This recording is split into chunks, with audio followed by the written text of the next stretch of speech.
نحمده ونصلي ونسلم على رسوله الكريم اما بعد.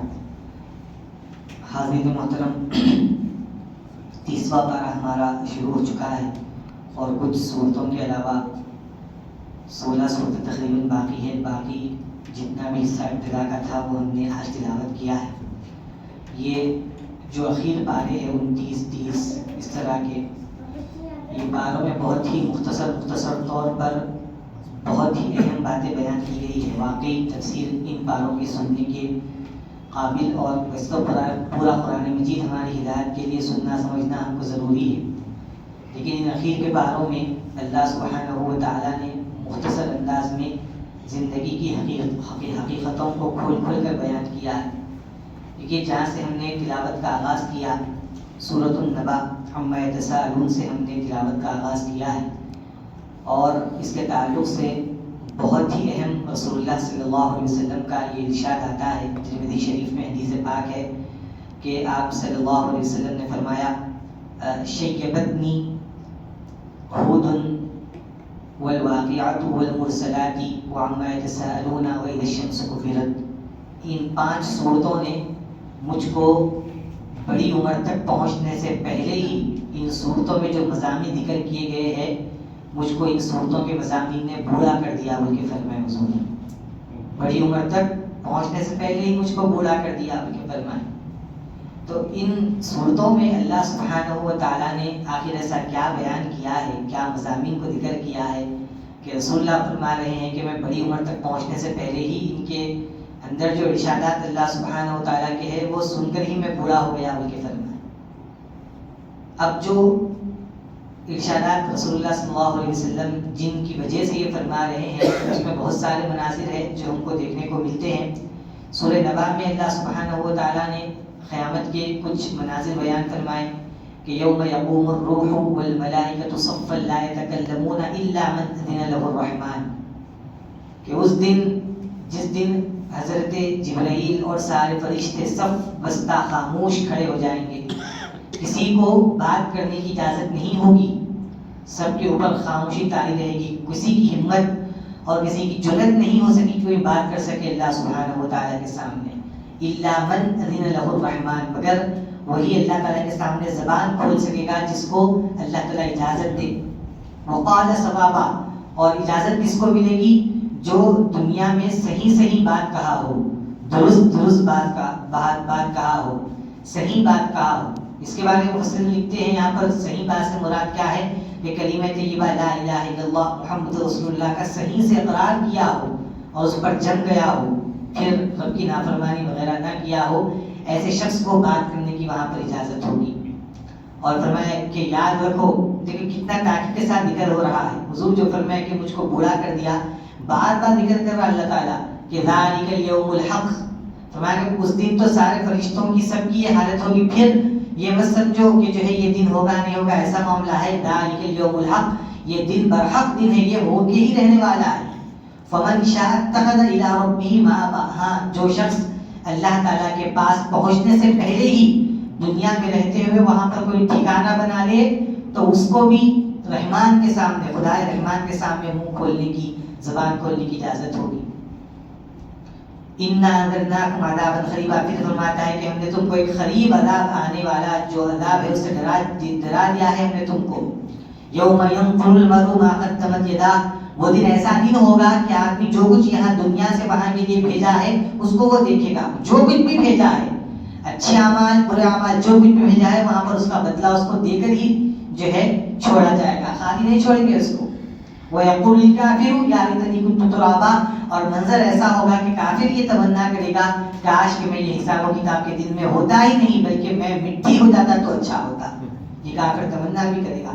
تو وہ ایسی ہولناکی، وہاں کا ڈرانی اور وہاں کا منظر ایسا کیسا منظر ہے. ایک طرف کافر یہ تمنا کر رہا ہے کہ میں مٹی ہو جاتا، رسول اللہ یہ فرما رہے ہیں کہ ان صورتوں کی تلاوت نے ان میں جو مضامین بیان کیے گئے ہیں ان کو پڑھ کر ہی میں وقت سے پہلے بوڑھا ہو گیا. حضور خود فرما رہے ہیں. تو آپ یہ مضامین دیکھیے. اس میں ایک اور صورت جو رسول اللہ نے ذکر کی، اس میں تو فَأَيْنَ تَذْهَبُونَ إِنْ هُوَ إِلَّا ذِكْرٌ لِّلْعَالَمِينَ، اللہ تعالیٰ سوال کر رہا، اتنی حقیقت تمہارے سامنے کھول کے بیان کر دی گئی کہ اس دن سورج کو پلٹا دیا جائے گا، ستارے پھیکے پڑ جائیں گے، ہاں آسمان ٹوٹ ٹوٹ کے بکھر جائے گا، پہاڑ بھورا بھورا ہو جائیں گے. یہ ساری حقیقت تمہارے سامنے ہم نے کھول کے بیان کر دی. اس کے بعد سوال کر رہا فَإِنَّ تَذْهَبُونَ، اب کہاں جا رہے ہیں؟ اب تو میری طرف آؤ. اللہ اکبر. اللہ تعالیٰ فرما رہا اتنا بیان کر دینے کے بعد بھی پھر تم یہاں. اللہ اکبر. فَأَيْنَ تَذْهَبُونَ، کہاں بھاگے جا رہے ہو؟ إِنْ هُوَ إِلَّا ذِكْرٌ لِّلْعَالَمِينَ، یہ قرآن مجید پوری جو ہے کائنات کے لیے نصیحت ہے، اس کی طرف آؤ. یا ایھا الانسان ما غرک بربک الکریم. یہ پورے آخری باروں میں ایسے ہی مضامین ہے. دیکھو آپ، اے انسان تجھ کو رب کریم سے کس چیز نے دور کرنے میں دھوکے میں ڈال دیا ہے؟ الذی خلقک فسواک فعدلک، جس نے تجھ کو پیدا کیا، برابر پیدا کیا، تجھ کو سجایا سنوارا تجھ کو، تو اس سے بھاگ رہا ہے. فی ای صورت ما شاء رکبک، پھر جس صورت میں اس نے چاہا تجھ کو ترکیب دی. ماشاء کلا بل تکذبون بالدین. سب بیان کر کے پھر اللہ تعالیٰ پوچھ رہا ہے وہ پیدا کرنے والے خالق کا راستہ چھوڑ کر، وہ تم کو سنوارنے والے سجانے والے خالق کا راستہ چھوڑ کر پھر کہاں بھاگ رہے ہیں؟ کلا بل تکذبون بالدین. بلکہ تم کو کیا ہو گیا ہے کہ تم آخرت کا انکار کر کے بیٹھے ہوئے ہو. اس طرح کے پورے مضامین ہیں. پھر سورہ اس کے بعد کے سورہ انفطار میں یوم یفر المرء من اخیہ وامہ وابیہ، اس دن کو یاد کرو جس دن آدمی اپنے بھائی کو چھوڑ کر بھاگے گا. وامہ وابیہ، اور اپنی جو ہے ماں کو چھوڑ کر بھاگے گا. وصاحبتہ وبنیہ، ماں باپ کو پھر جو ہے اپنی بیوی کو بچوں کو چھوڑ کر بھاگے گا. کہیں پر ماں باپ کا ذکر ان کو چھوڑ کے جانے کا پہلے ہے، کہیں پر جو ہے بھائی کا ذکر پہلے. اس کی وجہ کیا ہے؟ دیکھو آپ، یہ ہمارے اپنی فطرت اور نیچر کے مطابق ہے. یعنی جب محبت کی بات آتی، محبت کی پیار کی جب بات آتی، کچھ یعنی آسان کام کی مٹھاس والی جب کوئی بات آتی، تو اولاد جو ہوتی ہے وہ اپنی ماں کی طرف رجوع ہوتی، باپ کی طرف رجوع ہوتی. تو وہاں پر فرمایا تھا کہ جب جو ہے عذاب سے بچنے کی بات آئے گی تو وہ جو ہے اپنے خاندان والوں کو، اپنے بیوی بچوں کو سب کی وہ بلی چڑھا دے گا، فدیہ دینے کے لیے تیار ہوگا. 29ویں پارے میں بیان کیا گیا تھا. یہاں پر آپ غور کیجیے، یہاں پر بھائی کا ذکر پہلے ہے. یوم یفر المرء من اخیہ ہے یہاں پر، کہ انسان اپنے بھائی کو چھوڑ کر بھاگے گا. یہاں پر بھائی کا ذکر کیوں ہے معلوم؟ جب کوئی ڈینجر مسئلہ آتا تو ماں باپ کی طرف نہیں آتا، انسان اپنے بھائی کی طرف جاتا، بھائی سنبھال لیں گے بول کے. اس کا بھی رد کر دیا اللہ تعالیٰ. تم کہاں بھائی کو لے کے بیٹھے ہوئے؟ بڑا بھائی کسی کا مور پھر رہا.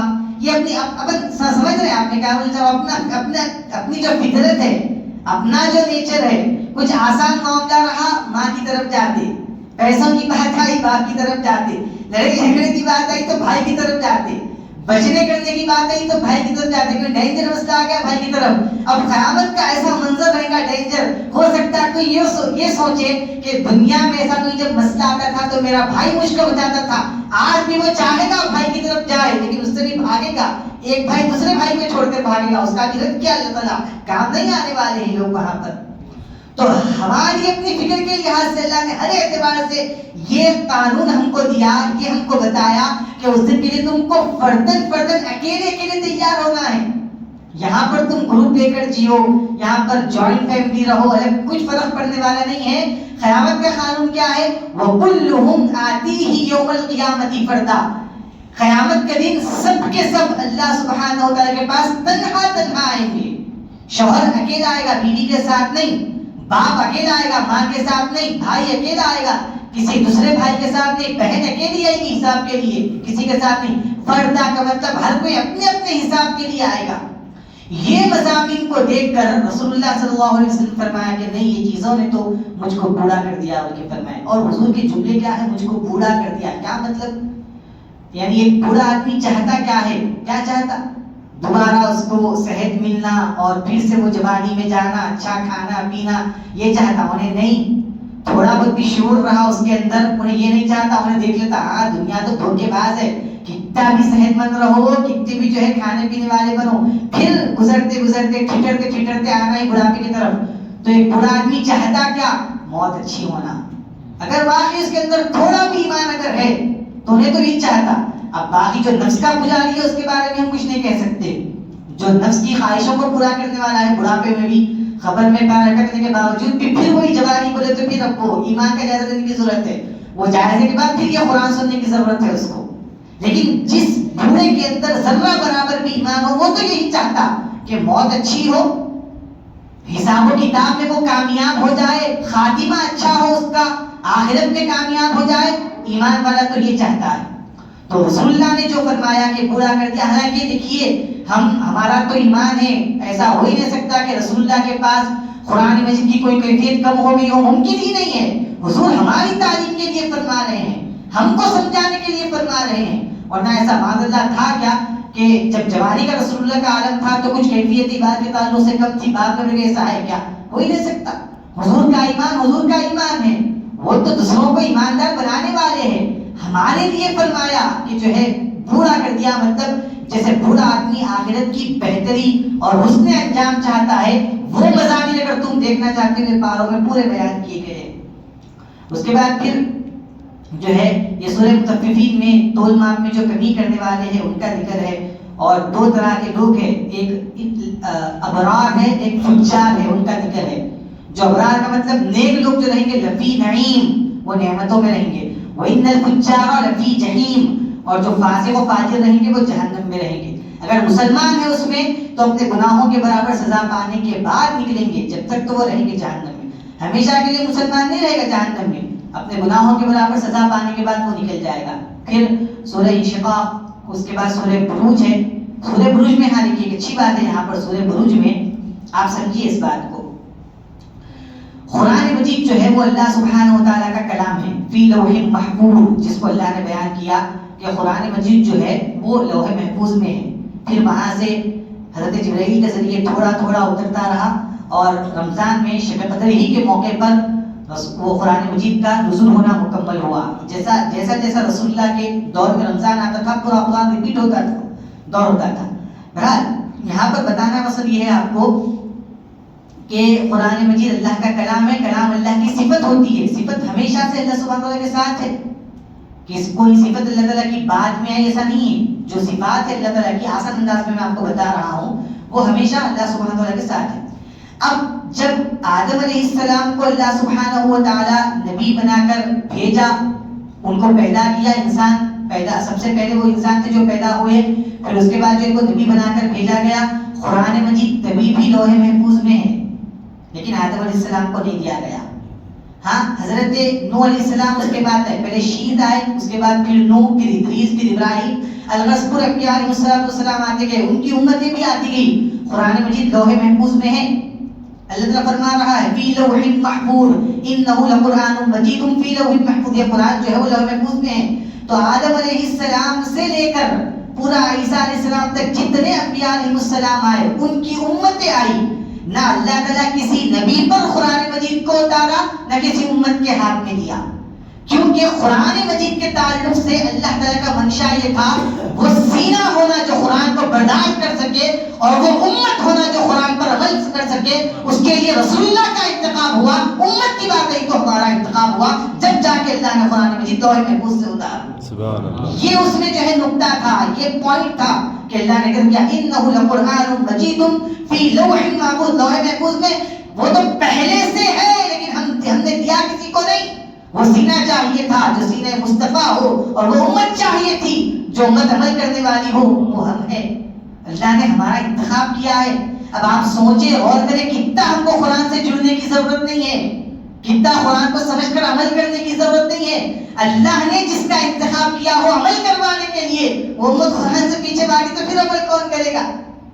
تو یہ تھا اس میں سورہ بروج میں جو اللہ نے فرمایا کہ یہ بات تھی، یہ کوالٹی تھی، یہ خاصیت تھی امت کی. اللہ نے کسی کو رہ دے کے ہم کو وہ عطا کیا. اگر اس میں میسج یہ ہے ہمارے لیے، پیغام یہ کہ ہم کو اسے جڑنے کی ضرورت ہے. پھر وہ سورہ اعلیٰ میں پھر وہی بات ہے کہ قد افلح من تزکا وذکر اسم ربہ فصلی. تحقیق کہ وہ انسان کامیاب ہو گیا جو اپنے آپ کو پاک کیا، وذکر اسم ربہ فصلی، اور اپنے رب کا نام لیتا رہا اور نمازوں کو قائم کرتا رہا. اس کے بعد فرمایا کہ تم یہ چیزیں چھوڑ دو گے تو ہوگا کیا؟ بل تؤثرون الحیات الدنیا، تم دنیا کو ترجیح دینے والے بن جاؤ گے. اور پھر اس کی حقیقت میرے پاس کیا ہے؟ میرے پاس دنیا، اگر تم دنیا کو ترجیح دینے والے بنو گے اس کی میرے پاس کوئی اہمیت نہیں ہوتی. اگر میرے پاس اہم چیز ہوتی تو دنیا کسی کو نہیں دیتا تھا. اللہ فرما رہا ہے میرے پاس دنیا کی اہمیت نہیں ہے. اگر ہوتی تو اہم چیز میں کس کو کیوں دوں؟ میرے پاس اہمیت نہیں ہے، اس لیے میں کافروں کو بھی دیتا ہوں، جس کو چاہتا ہوں دیتا ہوں. آخرت کی میرے پاس اہمیت ہے، اس لیے والآخرۃ خیر و ابقیٰ. آخرت کی اہمیت ہے اس لیے میں نے اس کو بہتر بنایا ہے، باقی رہنے والی بنایا ہے. تم کو آخرت والے بننا ہے. اور یہ بات ہم صرف تم سے نہیں کہہ رہے ہیں، ان ھذا لفی الصحف الاولی، یہ بات پہلے کے صحیفوں میں بھی موجود ہے. حضرت آدم سے لے کر عیسیٰ علیہ السلام تک سب انبیاء نے یہی پیغام دیا ہے، آخرت کو ترجیح کرنے کی بات دی ہے. یہ کوئی نئی بات نہیں ہے جو ہم تم سے کر رہے ہیں، سب کو ہم نے یہی پیغام دیا ہے. فی صحف ابراہیم و موسیٰ، کہ ابراہیم علیہ السلام کے بھی صحیفوں میں یہ بات موجود ہے اور موسیٰ علیہ السلام کے صحیفے میں بھی یہ بات موجود ہے. پھر اس کے بعد جو ہے سورہ فجر ہے، سورہ غاشیہ ہے. پھر اس کے بعد سورہ فجر میں سورہ فجر جس میں اللہ تعالیٰ نے جو ہے نفس مطمئنہ کا ذکر کیا. 3 نفوس قرآن مجید میں ذکر ہوئے ہیں. ایک نفس امارہ ہے جو ہمیشہ انسان کو برائیوں کا حکم دیتے رہتا ہے. انسان اگر اس پر غالب آ جائے تو پھر ٹھیک ہے، اگر انسان اس پر غالب نہیں رہا تو وہ نفس امارہ ہے اس کے اندر جو پل رہا ہے، جب بھی برائی کا حکم مل رہا ہے کرتے چلے جا رہا ہے نفس امارہ. اور اگر کم سے کم وہ نفس امارہ کو غالب کر کے اس درجے پر آئے کہ برائی ہو گئی ہے تو اس کو افسوس ہو رہا ہے، افسوس اور ندامت ہو رہی ہے، توبہ کرنے کا دل چاہ رہا ہے، تو پھر اس کے اندر نفس امارہ نہیں ہے، وہ نفس لبامہ ہے جو ہم کل تلاوت کیے تھے. لا اقسم بالنفس اللبامہ 29 پارے کے اخیر میں، کہ میں نفس لبامہ کی قسم کھاتا ہوں. اگر گناہ کرنے پر افسوس ہو رہا ہے تو نفس لبامہ ہے اس کے اندر، افسوس نہیں ہوا تو نفس امارہ ہے. ہوتے ہوتے وہ اس بات پر آئے کہ جو ہے نفس امارہ کو بھی مغلوب کر دے، ہٹا دے، اس کو کچل دے، اور نفس لبامہ کو بھی ہٹائے، بلکہ وہ گناہ کی طرف بھی نہ جائے. اللہ سبحانہ و تعالیٰ کی جو رضا ہے، جو اس کا حکم ہے اس کو کرے، اور جو اس کا حکم نہیں کرنے کا، اس کو نہ کرنے پر آئے تو پھر وہ بنتا ہے نفس مطمئنہ، اطمینان والا نفس بنتا ہے. اس کے تعلق سے اللہ فرماتا ہے یا ایتھا النفس المطمئنہ، اے اطمینان والے نفس، ارجعی الی ربک، دوبارہ اپنے رب کی طرف لوٹ کرا.